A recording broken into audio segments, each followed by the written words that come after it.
An entrance by favor. Although he did not suspect the fact, the mayor of M. Sir M. enjoyed a sort of celebrity. For the space of 7 years his reputation for virtue had filled the whole of Bas Boulonnais. It had eventually passed the confines of a small district and had been spread abroad through 2 or 3 neighboring departments. Besides the service which he had rendered to the chief town by resuscitating the black jet industry, there was not one out of the 140 communes of the arrondissement of M. Sir M. which was not indebted to him for some benefit. He had even at need contrived to aid and multiply the industries of other arrondissements. It was thus that he had, when occasion offered, supported with his credit and his funds the linen factory at Boulogne, the flax-spinning industry at Frévent, and the hydraulic manufacture of cloth at Boubers-sur-Canche. Everywhere the name of M. Madeleine was pronounced with veneration. Arras and Douai envied the happy little town of M. Sir M.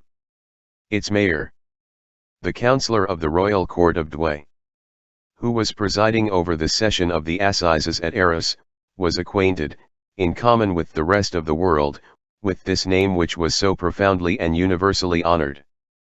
When the usher, discreetly opening the door which connected the council chamber with the courtroom, bent over the back of the president's armchair and handed him the paper on which was inscribed the line which we have just perused, adding, "The gentleman desires to be present at the trial." The president, with a quick and deferential movement, seized a pen and wrote a few words at the bottom of the paper and returned it to the usher, saying, "Admit him." The unhappy man whose history we are relating had remained near the door of the hall, in the same place and the same attitude in which the usher had left him. In the midst of his reverie he heard someone saying to him, "Will monsieur do me the honor to follow me?" It was the same usher who had turned his back upon him but a moment previously, and who was now bowing to the earth before him. At the same time, the usher handed him the paper. He unfolded it, and as he chanced to be near the light, he could read it. The President of the Court of Assizes presents his respects to M. Madeleine. He crushed the paper in his hand as though those words contained for him a strange and bitter aftertaste. He followed the usher. A few minutes later he found himself alone in a sort of wainscoted cabinet of severe aspect, lighted by 2 wax candles, placed upon a table with a green cloth. The last words of the usher who had just quitted him still rang in his ears. "Monsieur, you are now in the council chamber. You have only to turn the copper handle of yonder door, and you will find yourself in the courtroom, behind the president's chair." These words were mingled in his thoughts with a vague memory of narrow corridors and dark staircases which he had recently traversed. The usher had left him alone. The supreme moment had arrived.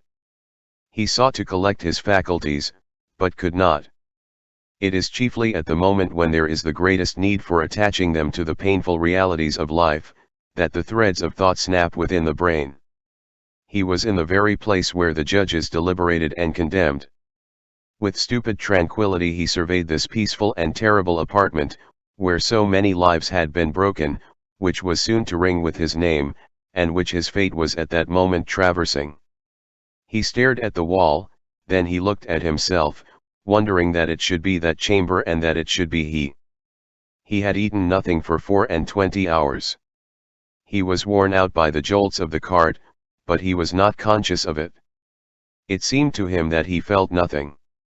He approached a black frame which was suspended on the wall, and which contained, under glass, an ancient autograph letter of Jean-Nicolas Pache, mayor of Paris and minister, and dated, through an error, no doubt, the 9th of June, of the year 2.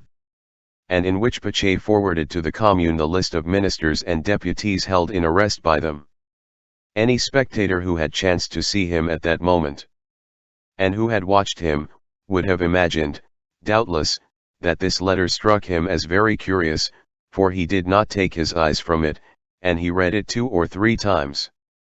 He read it without paying any attention to it, and unconsciously. He was thinking of Fantine and Cassette. As he dreamed, he turned round, and his eyes fell upon the brass knob of the door which separated him from the court of assizes. He had almost forgotten that door. His glance, calm at first, paused there, remained fixed on that brass handle, then grew terrified, and little by little became impregnated with fear. Beads of perspiration burst forth among his hair and trickled down upon his temples. At a certain moment he made that indescribable gesture of a sort of authority mingled with rebellion, which is intended to convey, and which does so well convey, pardieu. Who compels me to this? Then he wheeled briskly round, caught sight of the door through which he had entered in front of him, went to it, opened it, and passed out. He was no longer in that chamber. He was outside in a corridor. A long, narrow corridor, broken by steps and gratings, making all sorts of angles, lighted here and there by lanterns similar to the night taper of invalids, the corridor through which he had approached. He breathed, he listened. Not a sound in front, not a sound behind him, and he fled as though pursued. When he had turned many angles in this corridor, he still listened. The same silence reigned, and there was the same darkness around him. He was out of breath. He staggered. He leaned against the wall. The stone was cold. The perspiration lay ice cold on his brow. He straightened himself up with a shiver. Then, there alone in the darkness, trembling with cold and with something else, too, perchance, he meditated. He had meditated all night long. He had meditated all the day. He heard within him but one voice, which said, "Alas!" A quarter of an hour passed thus. At length he bowed his head, sighed with agony, dropped his arms, and retraced his steps. He walked slowly, and as though crushed. It seemed as though someone had overtaken him in his flight and was leading him back. He re-entered the council chamber. The first thing he caught sight of was the knob of the door. This knob, which was round and of polished brass, shone like a terrible star for him. He gazed at it as a lamb might gaze into the eye of a tiger. He could not take his eyes from it. From time to time he advanced a step and approached the door. Had he listened, he would have heard the sound of the adjoining hall like a sort of confused murmur.